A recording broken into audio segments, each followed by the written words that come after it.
In this video, I'll show you how to auto-remove silence in CapCut. First, open the CapCut app on your phone or computer. From the main screen, tap New Project, then choose the video you want to edit. After selecting it, tap Add to place the video on the timeline. Once your video is loaded, tap the video clip to select it.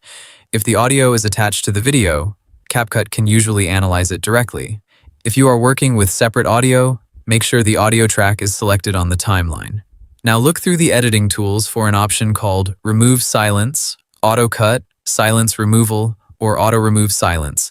The name may be slightly different depending on your CapCut version and device. Tap the Silence Removal option. CapCut will scan the audio and detect parts where there is little or no sound. These are usually pauses between sentences, quiet gaps, or moments where nobody is speaking. After the scan is finished, CapCut may show you a preview of the sections it wants to remove. Review the cuts before applying them. This is important because sometimes quiet words, breaths, or soft background sounds can be detected as silence. If CapCut gives you sensitivity settings, adjust them carefully.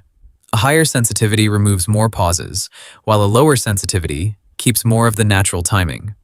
For talking videos, tutorials, podcasts, and interviews, a moderate setting usually works best. Once you apply the silence removal, play the video from the beginning.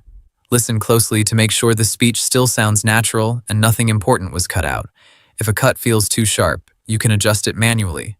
Tap the clip edge and drag it slightly, or use the undo button and try again with a lower sensitivity.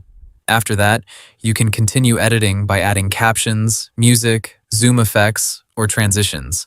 Just make sure the final video does not feel too rushed. Finally, tap Export in the top right corner. Choose your preferred video quality, then save the finished video to your device. Hope the tutorial was helpful, subscribe to my channel, and see you in the next video.